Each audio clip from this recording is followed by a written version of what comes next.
Good morning and welcome to the Raben Report. I'm your host, Elliot Raben, so get ready to get triggered.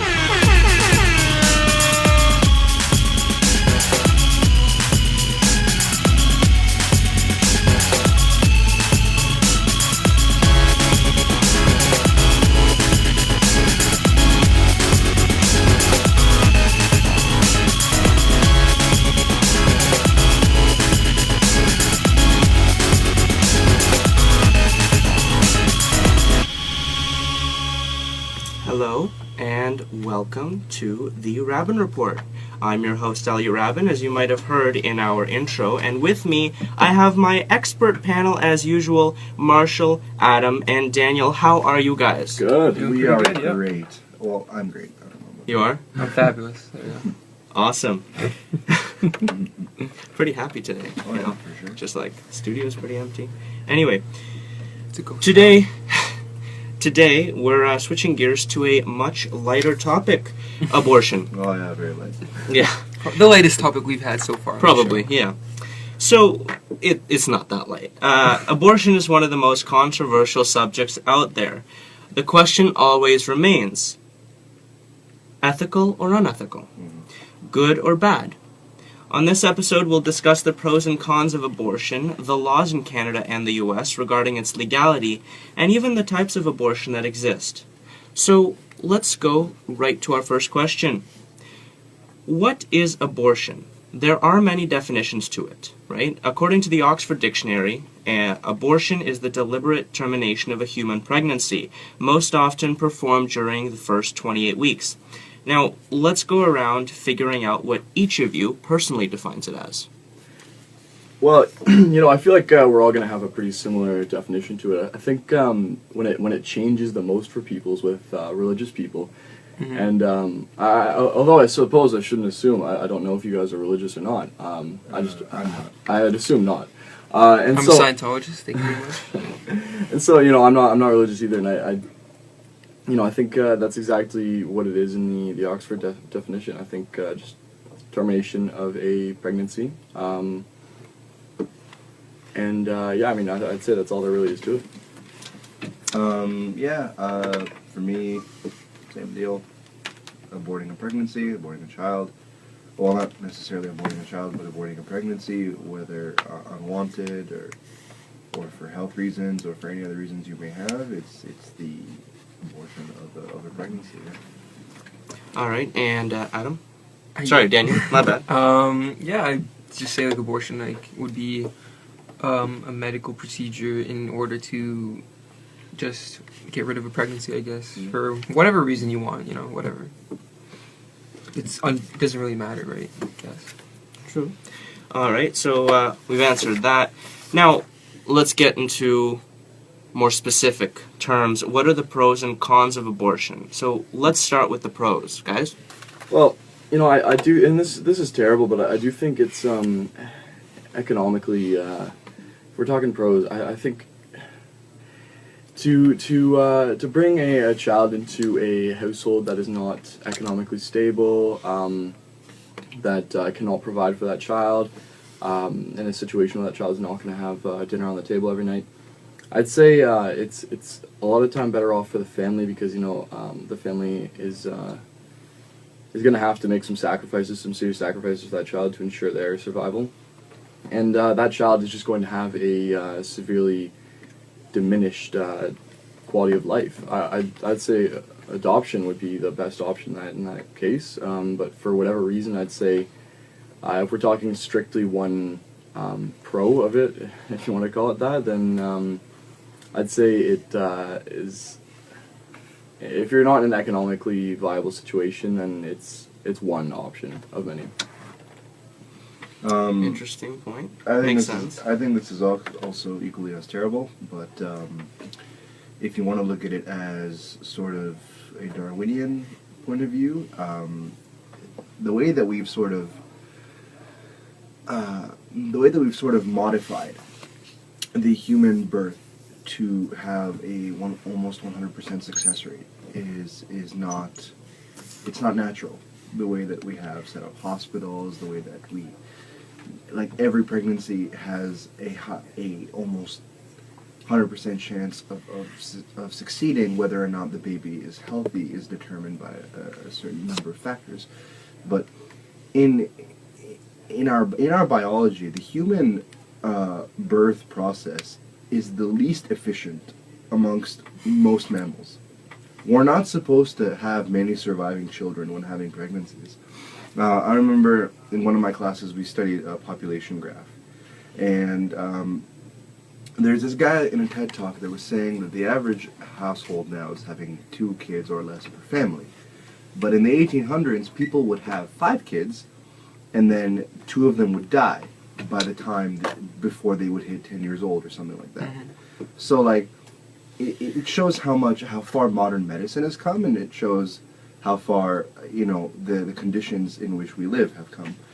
Where I was getting at that with was, if the child is unhealthy, then that's a reason to abort it. If you can tell early on, before the child is born, that it has some sort of health issues, you don't want to bring a child into the world. Or some people don't want to bring a child into the world with that burden. And there's not necessarily anything wrong with that. If you want to have a child with health deficiencies, it's your child, your choice, your baby. You do that. But a lot of people aren't ready to handle a disabled child right from birth if they know beforehand. And that's another way that we play God, in a way that we figure out beforehand what our children will come out like.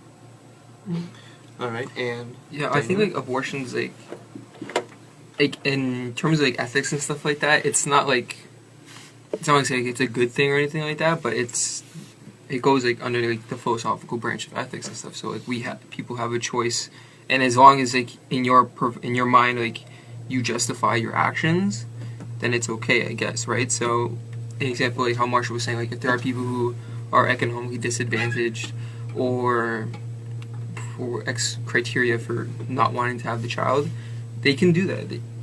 They're perfectly entitled to do that. As long as someone has like they do like an own personal analysis in terms of like, okay, I'm okay with this, and it's okay, then I don't feel like it should be.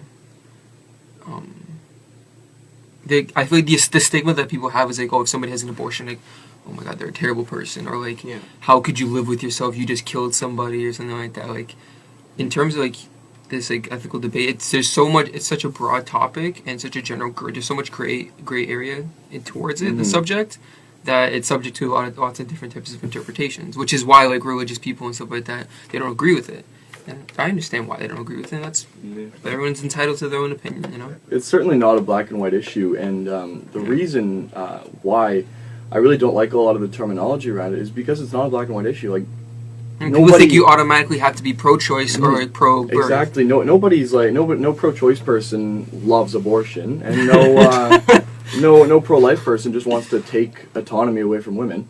It's not a black and white issue like that, and I hate when people use terms like anti-choice or like pro-abortion. Nobody's pro-abortion, and the people you call anti-choice, they're not advocating against women. They're advocating for babies. You know, and I think it's just so important to realize that no one here likes abortion. The idea of it is kind of like nobody's saying like, yeah, everybody should have an abortion. It's a life-changing experience. It helps you mature. 10 out of 10 would recommend. It builds character. Yeah. It builds character. Yeah, no, nobody's saying that. I don't think anybody on Earth is saying that, really. Like, you know, it's just it's not a black and white issue. And I mean, for me personally, I don't like to take either side. It's tough to take a side on the matter. So. Both sides are just so vocal about it. No, yeah, they are vocal about it, but like they're so. I feel like they're so like radical in how they want to like handle this stuff. Like, so if you're like pro-life and everything like that, putting these pictures of all these like disgusting like dismembered like fetuses and corpses of just like arms and heads and stuff like that doesn't get your like message across. It's the same thing like with people that like they want to like donate to charitable organizations that help like children in Africa, like for the poor people in Africa and stuff like that. Those videos that you see of those poor little African kids who like they have like the little tummies that are like over like super like big and stuff like that. The itis tummy. Yeah, exactly. You have Sarah McLachlan in the background. Exactly. That's such an exaggeration of what the problem is, and so like people are acting as if as if like, oh, it's like that everywhere in all of Africa or in every single like developing country in the world. It's like, oh, every single abortion's like that and possibly stuff like that. Like an exaggeration like, is not. It's gonna create awareness, but it doesn't help prove your point. You know. Exactly. Like they're not making anybody more pro-life with those posters. Yeah, they're like, ooh, like I don't want to see that. I'd say, I mean, I might be bold, but I'd say that they are, in fact, turning people away from the pro-life side. exactly. I can see that. Yeah, when I was in high school, I joined debate club in 10th grade. And the head of debate club was a very conservative human being. And not like that's a swear word, but he was... Oh, such a conservative. Oh, God. He was just a conservative, it was a fact. And then when we had our debate on abortion, he described in very explicit detail the process of abortion, which I won't do here. It's a very disgusting and very... It's not a fun thing, you know. It does sound inhumane. We can be honest. Like, it sounds wrong. If you read the process of abortion, which I don't encourage you to do, but if you want to do it, it's yeah, exactly as Daniel said. It's not very humane. And then at when he was done his whole monologue, a lot of people switched from pro-choice to pro-life after hearing that, and you know. I always sort of I laugh. Wait, they switched from pro-choice to pro-life? Yeah, okay. After hearing the process of abortion.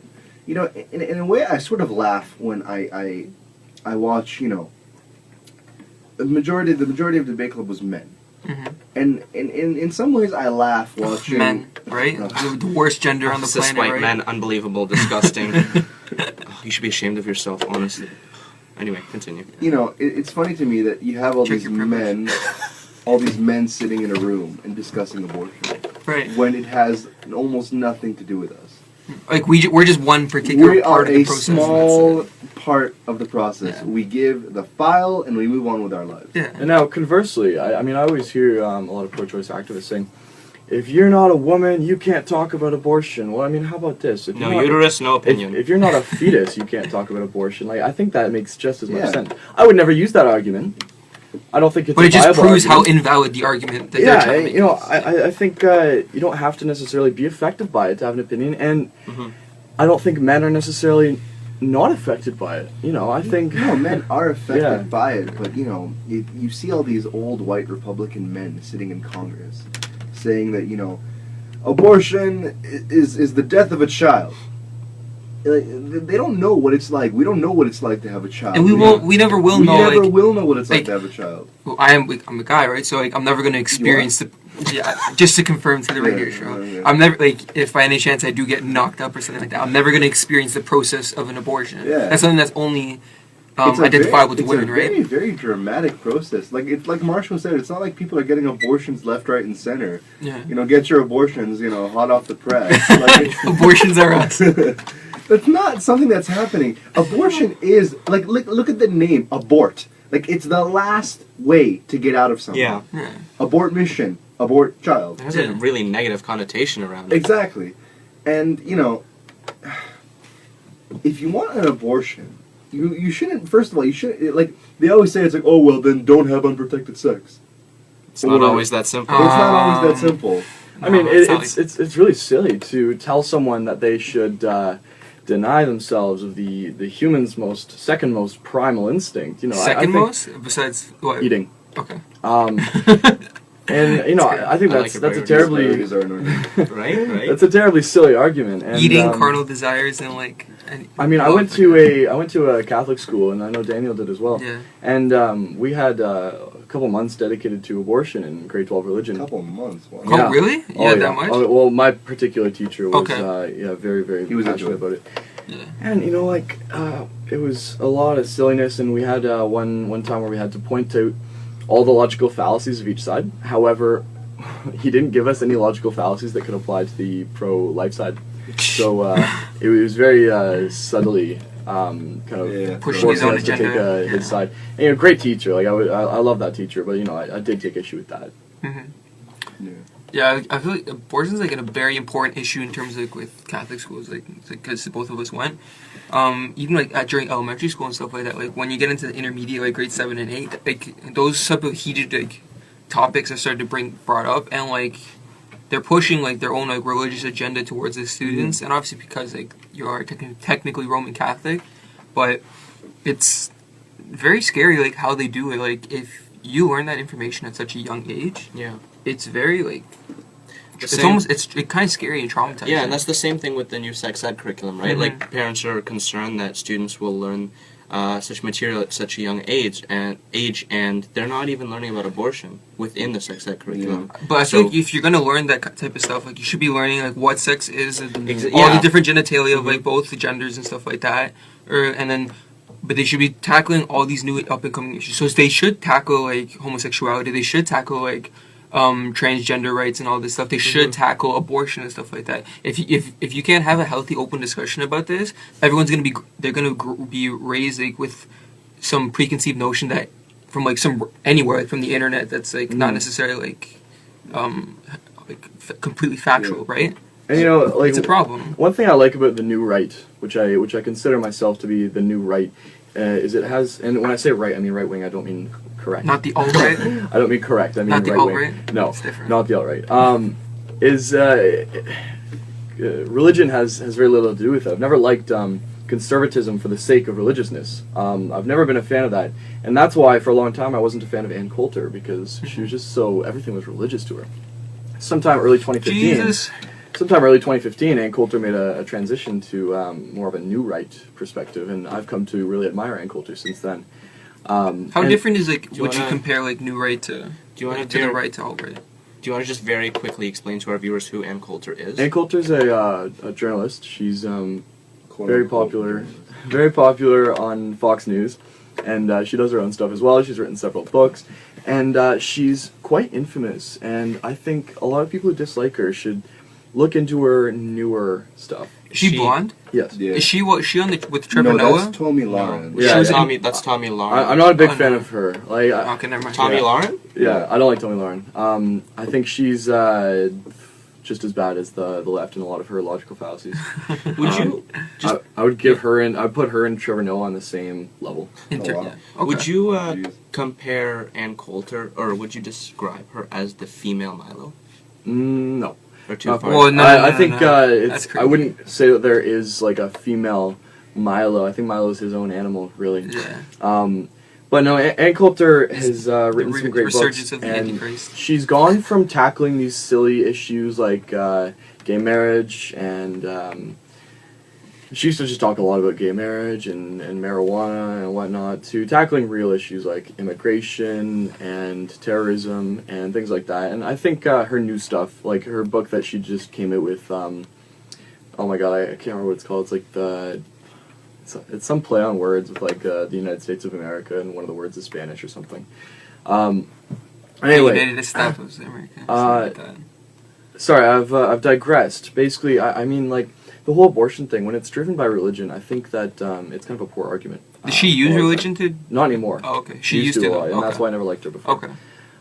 When you use religion for anything, I think that it's just a terrible argument. It's because it's so subjective. That's like, Mhm. you know, like imagine if someone was a Wiccan and they're like, you know, God's a female because I'm a Wiccan, or like something like that. Like, I just think like as much respect as I have for religion, you can't use it in a objective matter. You know, abortion goes against almost every natural human instinct.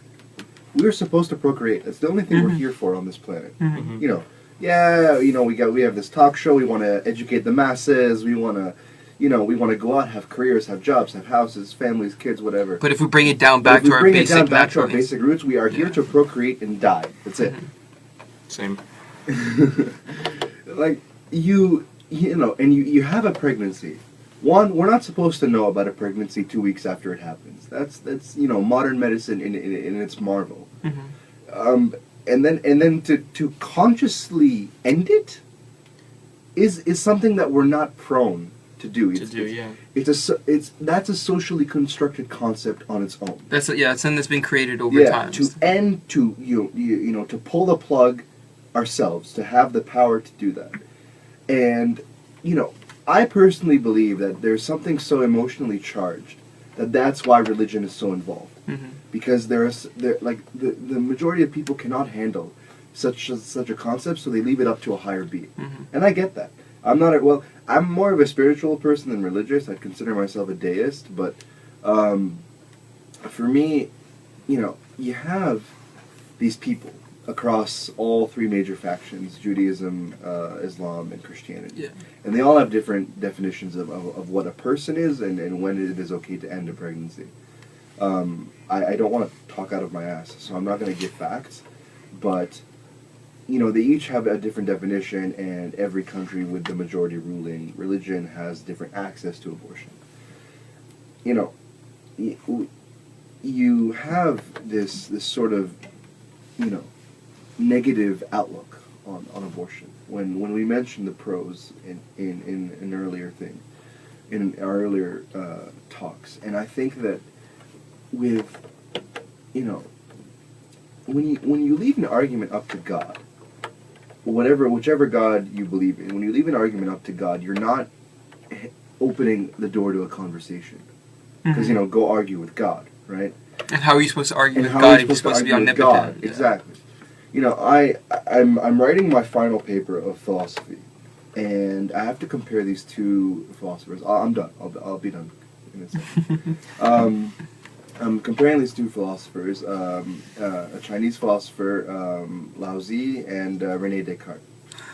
And they talk about the idea of what is the mind, what is the brain.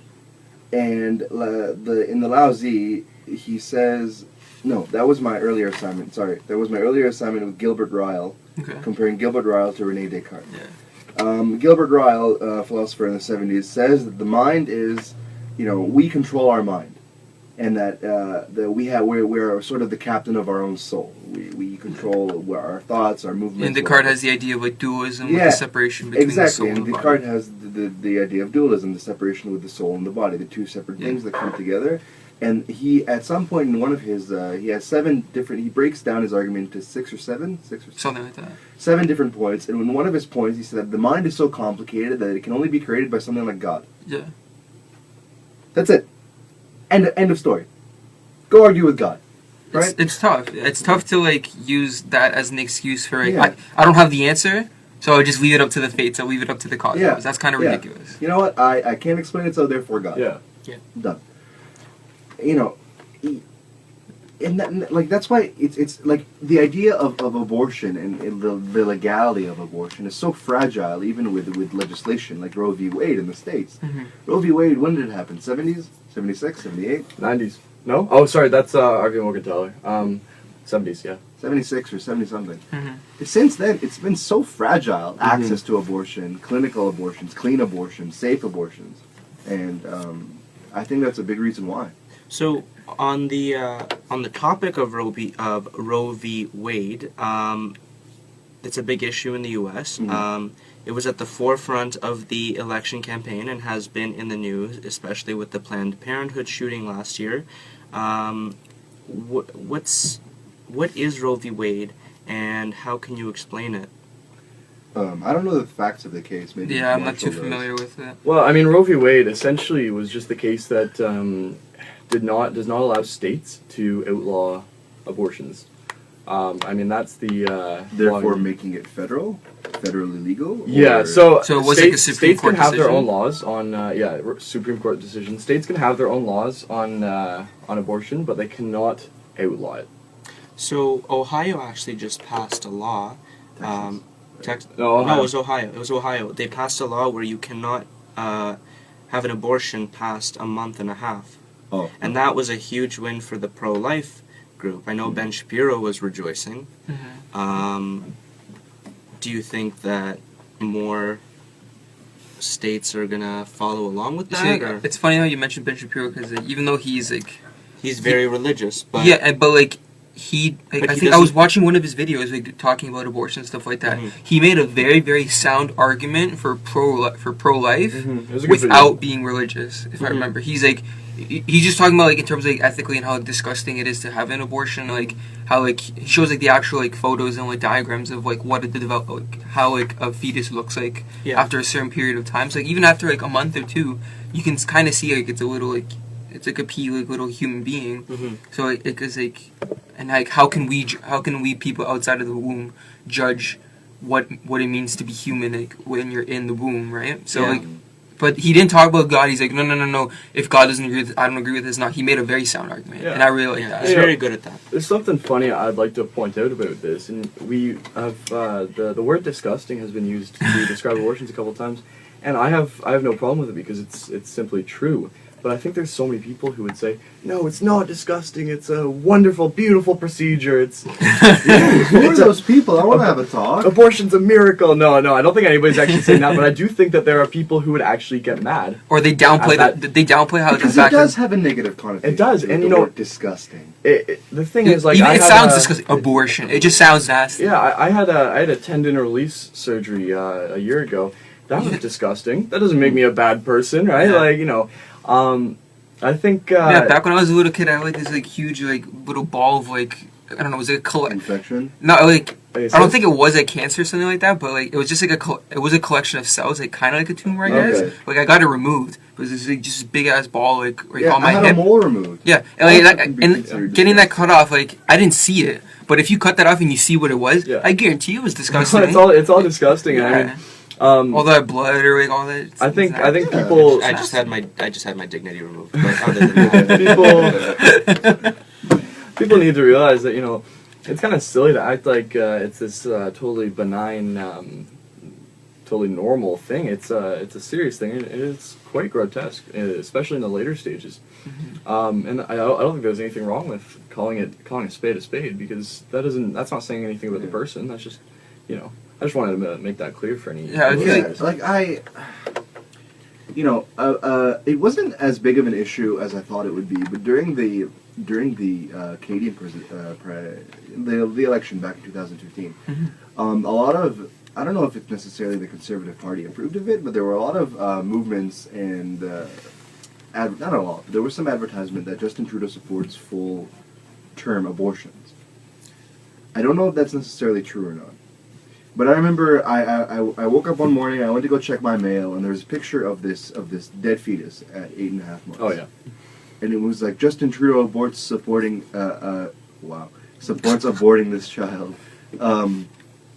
You know, is this the prime minister that you want to lead your country? And I'm like, ugh, get this freaking dead baby off my porch. Like, it's you know, both sides of the both camps, both sides of the debate like to kind of throw it in your face. Mm-hmm. Either throwing a dead fetus in your face, or throwing, like, you know, women's rights and stuff mutilated like women's genitals because they don't have safe access to abortions, or women's rights in your face, and you're like, bah! Like, I don't want to wake up at 9 o'clock in the morning on a Saturday and find a dead baby on my doorstep. Like, Just it's have your not- cup of Joe and just say, yeah, oh, okay, dead baby. cool. Like, I guess. that's not something I look forward to. let me in the just morning. carry on with my day. Yeah. Like, that's not saying that I should be, you know, absent to the topic of abortion. I think that everybody should learn about it and should learn about what goes on and whatever. But I can't stand the fact that, you know, both sides are so in your face, and I pity those survivors. I would like to consider them survivors because it's a very emotionally traumatizing sequence of events. But survivors of abortion that sit here and they watch all these people call them, you know, whores, or call them, you know, baby killers, Spawn of the devil or spawn of the devil, or anything like that. To sit and kind of hear all these people call them these names when they've made a choice that they've spent months. how much time, right? It takes how for them much time to. it takes. You know, like how much Them- yeah. it's so much effort it takes for me to figure out what I want to order at McDonald's, right? And that's Exactly. something so simple, Like- and just like, even the concept of like trying to like, okay, am I gonna like go through with this? Am I gonna am I gonna let somebody invade me? Yeah, am I Isn't gonna that- let this Big Mac invade my stomach? Yeah, no. Well, I'm talking now like in I terms know. of this perspective of the woman. Like, it's such like well, it is a little. It's invasive, right? Yeah, but like, it's very invasive. and like, how am I gonna let them? Am I gonna? Do Am I I gonna tell be okay people? with that? You Do I know. tell people? Who Mhm. am I gonna tell? Mhm. Where do I go? How much does it cost? Will I be okay? Will I be safe? Will I be able to have children See- after this? See, Will I it be think the problem is like people like regardless of like whatever like we think like women are just gonna have abortions no matter what, Yeah. and because like that's it's a fact, and I feel like it must be Tell that to some states. but it must be necessary to have Yeah. like access to those type of abortions because in terms like it's crazy that here in developed nations like Canada and the U.S. that like women don't have like access to that. That's kind of like that's really messed up. Yeah. And if you see like in developing countries and stuff like where I'm from, like I've heard some horror stories how like women go like to some like shady guy like in some like random town like outside of the capital to go with some random guy with like a hook and they would just drag it out of like her womb and stuff like that. It's And that's sort of- not healthy at all. That's completely unsanitary Yeah. and it causes like it can cause even more medical problems and stuff like that. Yeah, it's the bad sort of cliche joke, the coat hanger abortion. Yeah. Like it's And conversely, I mean, as I'm not a capital L libertarian, I'm a lowercase l libertarian, and a lot of these libertarian ideas only work much like communism, unfortunately, as much as I hate to compare one of my ideologies to communism, only work in a perfect world. Because, for example, legalizing all drugs is something I'd like to see, would not work unless we lived in a world that people would not abuse that. Yeah. And they Same wouldn't thing with, demonize drug use as well. So the law we have in Canada right now is no, there's no law, right? So Well, I did have a question about the law. Is it's actually very interesting. there's no criminal law restricting abortion at all. Yeah, it was first liberalized in 1969. Then the Supreme Court threw it out completely in 1988. But does that mean all forms of abortion are No, but illegal? Okay, let me clarify that. We talked about this in my criminology class. When the Supreme Court threw it out in 1988, they said that we were throwing this out because it's too vague. Mhm. Let's converse and discuss, and within what was it, like 2 years' time, we'll have a new law. Mhm. You know, outlining the details of abortion, and that never happened. Okay. So there was no law, therefore it became legal. Hmm. So yeah, it's just like how you can, you can smoke a plant of poison ivy if you want. There's no law against it. It's Yeah. it's just it's legal because there's no law. Yeah, There's exactly. nothing saying it's legal. There's just nothing saying anything about it at all. Yeah. And It's a legal loophole. I don't necessarily think that that's the right thing to do, because again, we don't live in a perfect world, and unfortunately, we live in a country that has a less than stellar healthcare system.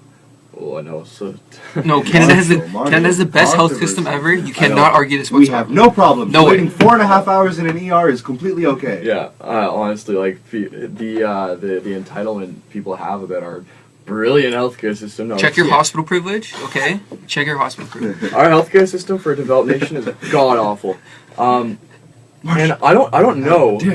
I honestly I don't know how much that applies to getting an abortion. I don't know if it's something that you have to wait 3 months for, you have to for a lot of surgeries. I don't know. And that can be a lot of legal loopholes because, like, an example, like if there's other states where, like, in states where, like, oh, you can't have it after the first trimester or the second or whatever, right? Drive to another state. Yeah, exactly. That's Ohio so borders- ridiculous. Ohio borders what? Illinois? Yeah. Yeah. Go to Illinois.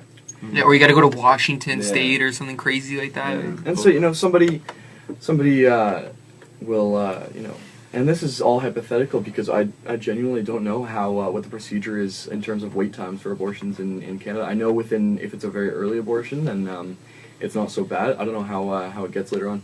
But so imagine some girl gets pregnant and she wants to get an abortion. She finds out she has to wait all this time. She really doesn't want her parents to find out. She doesn't want her school to find out. So she figures, okay, well, I'll just get some person to do it. I'll get one of those abortion pills, the R244s or whatever, and I'll just take care of it like that. And because of the lack of laws surrounding it, legislation surrounding it, the people don't realize that people have such easy access to these things. It's just it's dangerous, and they end up with much worse consequences than if their parents had found out or if their high school had found out. See, that's another thing with abortion. We've stigmatized it in this way, like sort of, you done goofed in a way. That's why you need an abortion. Yeah. Like, you should not be punished for. Again, you should not be punished for getting pregnant. Mm-hmm. You condom broke, had unprotected sex entirely. That's not a punishment. Sorry, I'm frazzled. You triggered? Triggered. I'm frazzled. Dun-dun-dun-dun. I sort of, even when teen moms keep the baby, they're like, oh, they're white trash. Mhm. Yeah. Their parents didn't raise them right. What are they doing? They have to drop out of school. Like, you can't win. You're stuck between a rock and a hard place. And it's very painful for me to see that. I met up with a friend that I hadn't seen in a while 2 days ago, and I hadn't seen her since the election. And she we both kind of didn't understand. Well, we both understood, but also didn't understand how Trump won. My weekly reference. Because he's a racist. No, but even if you look at it in the way that when he made fun of the reporter with cerebral palsy, why didn't it end there? Yeah. In a way. Yeah. So we sort of had this conversation about how did Trump win? How did it happen? Mm-hmm. And I started to go off on this whole tangent that when Canada legalized gay marriage, it was sort of a national decision. It was like, okay, it's time. Mhm. When we legalized abortion. What year was that? 2003. 2005. Oh, No, 5. 2003 in Ontario. Oh. 2005. Okay. Oh, okay. Across Canada. Cool. When we legalized abortion in the 80s, it was like, okay, it's time, for our nation to move forward. The states, because they have all this weight on the Supreme Court, if one case makes it, not necessarily the rest of the nation agrees. And because, places like the states, each state has such individual power that, John Oliver did this whole bit on abortion. There are some states that only have one abortion clinic in an entire state. If you look at Texas, You can have to drive far just to go to some random city. yeah, Texas is really, really big. All the different counties that are south of Mexico, or all 4 parts of the direction, right? Exactly. Yeah, even in states like California, I know that California is more, progressive, and It's they a would blue have state. more clinics. It's 100% a blue Yeah. state. Oh yeah, blue state there is. But because of this individual power in the states, abortion is legal, but it not necessarily is accessible. Mhm. So, now that we've had a chance to discuss, abortions, the availability to get one, the pros and cons, let's focus on a more local issue, the RSU's stance on abortion. The RSU recently took a pro-choice stand on the issue. Did they end up taking it, or Yeah. was it? Oh, It's they 100% did. official? Did I speak about this last show? You spoke well, a we're- little You mentioned it bit. once. Well, we're Yeah. about to. So the question is, was it right, wrong, or should they not have made an official stance at all? Marshall, you were there, Yeah. so you can tell us what happened during the Now, meeting. Our eyes on Here's- this guy. You were a Here's the live thing, correspondent. the That's what I wanna see. wrong decision was not so much what happened that night. It was something that happened a long time ago, which I wasn't aware of until somebody corrected me while I was speaking. The RSU took an official pro-choice stance some time ago. I don't know how long ago, months ago, years ago, who knows. I first of all, I think that's totally wrong because that's exclusionary. It's not inclusive. I think our school always talks about being inclusive. And It's a very hypocritical. As long as you're in this particular branch, yeah, we'll be inclusive of you as long as you agree with us. Don't have that wrong opinion. And so I take issue with that. However, they weren't really doing anything to enforce that stance, so it was fine. What the decision made on last Tuesday was that our school would take extra steps to enforce their pro-choice stance. And I went up and spoke against that. I said how exclusionary that is. So did one of my friends, and we were booed. We had people going up and saying, "I had an abortion. You don't have a uterus. You don't get to tell me what to do." Somebody said that? Yeah. Yeah. Please.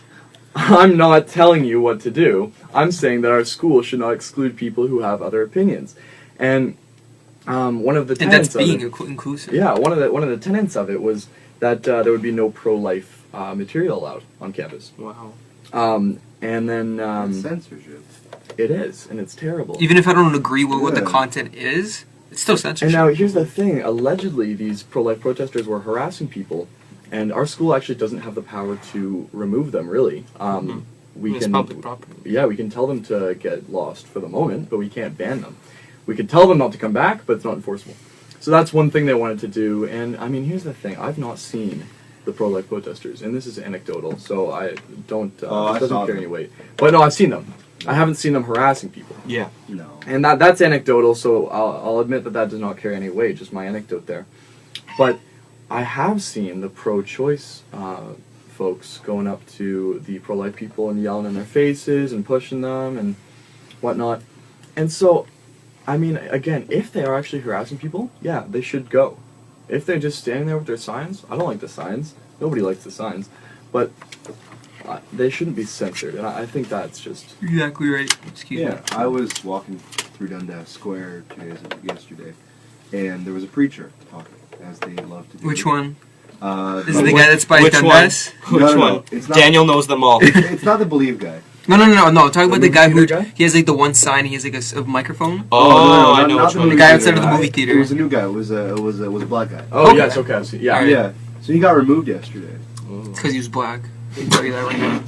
No, basically, at some point he did get a little. That's not rowdy. inclusive, man. He was saying that the homosexuals or the devil are spawn of Satan.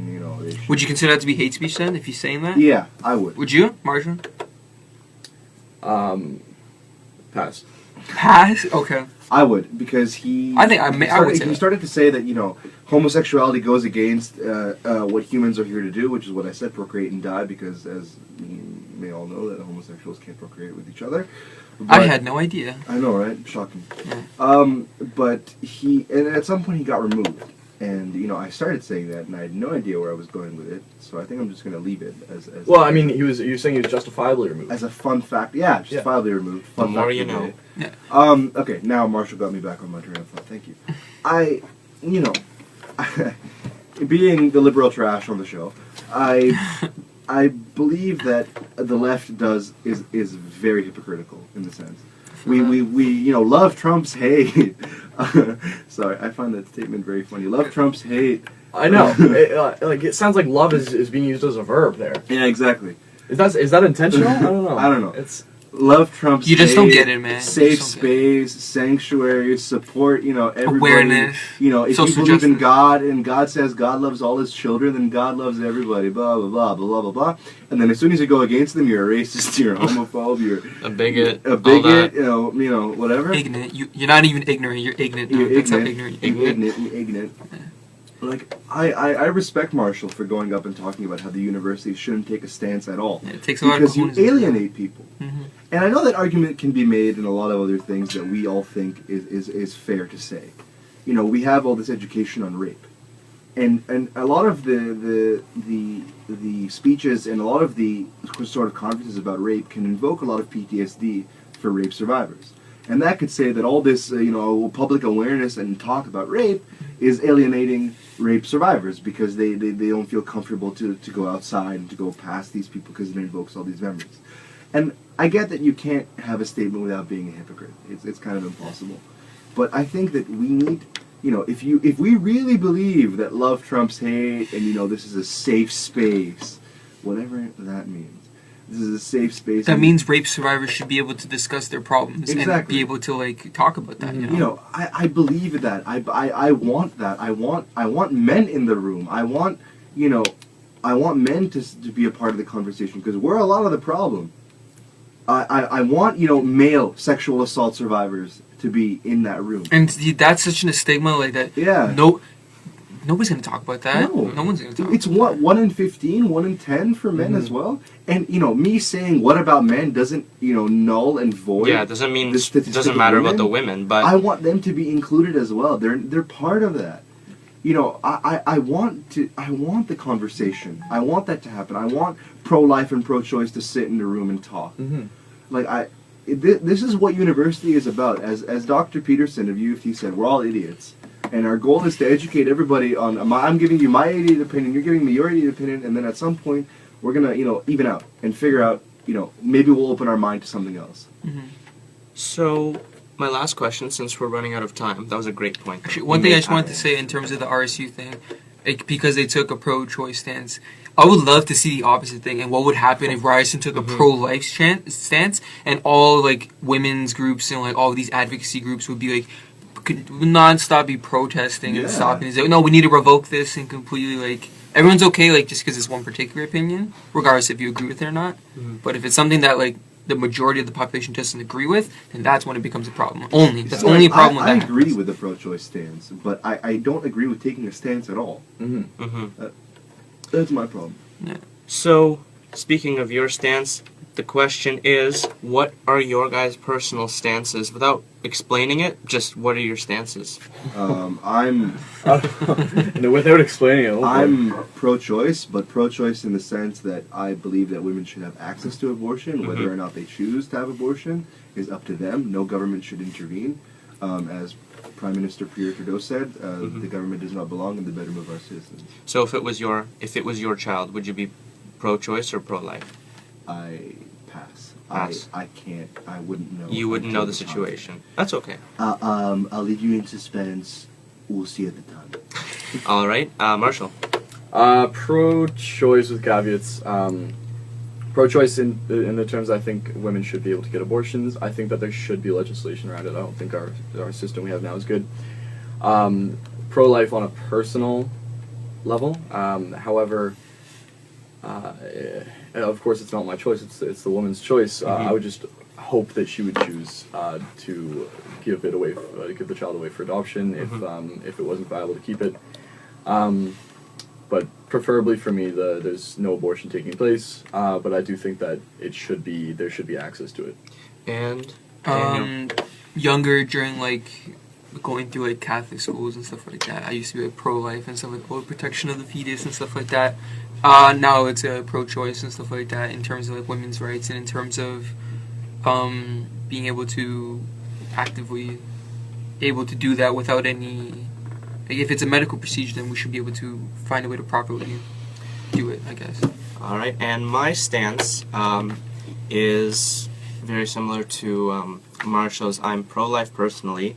I wouldn't want my child to be aborted, but I agree that women should be given the choice and that there should be legislation about how far you can go before getting an abortion. Well, that was surprisingly for a very dark topic. We laughed a lot. Not at the topic. Not at the topic, but we laugh at the concept of hypocrisy abortion. both sides. So Yeah, that was our last show of 2016, but we'll be back in the new year with brand new content for you guys to listen and watch. In fact, you can send us your show ideas to info.therabenreport@gmail.com. If your idea is we'll post that later. yeah, we'll post that later. If your idea is chosen, we'll send you a little gift as a small thanks. Thank you. Yeah. True. Hopefully we'll get a budget soon. Thank you to everyone that's supported us along the way. And thank you to my amazing panelists for always stimulating great discussions. Well, Stimulate I'm happy to yourself. be here. Yeah, it's always a pleasure to happy have we were chosen. good discussions. And 2016 has been a hell of a year. Yeah. Can't wait for 2017. And I mean, we do have a minute left. Do you guys want to just say what your favorite show was? Ooh. Ooh. Very the quickly. election night show was my favorite. Yeah, at the SOC? Yeah, me too. Yeah, 100%. I liked it because I was just screaming Jeb for a lot of it. I had a lot of fun. I saw like a pretty good meme where it's like if after Joe Stein recounts the votes, Yeah, and then it's just it's Jeb all Bush all the yellow with states all are the- Jeb. Yeah. Yeah. Like I like every show. I haven't had a bad show yet. Oh, I don't know, that show where we got no sleep the night before, all of us. Oh, yeah. Yeah, of course, we all got no sleep. I just How did remember we all pull all nighters? A lot of it was like, sorry, what was I saying? Yeah. Sorry. Yeah. I think I have a lot of fun here, Yeah. and I think I want this to keep going for as long as we Yeah, can let it it's a run good for. time. And hopefully we'll go for 4 years. I know you guys are in second year, 4 so more hopefully years. 4 more so years. hopefully Two terms. hopefully we'll have our show as long as Maybe- half of Trump's presidency. All But right, yeah. you know what I mean. We'll get to the midterm. No, we're Yeah. gonna keep recounting these elections, and we're gonna get Trump So- out somehow. Yeah, that was one hell of a show. It was one hell of a year. I want to wish a Merry Christmas, Happy Hanukkah, and a Happy New Year to everyone. Thank you so much. Happy holidays. We'll everybody. see And a you blessed Kwanzaa. next year. Every Yes. single holiday.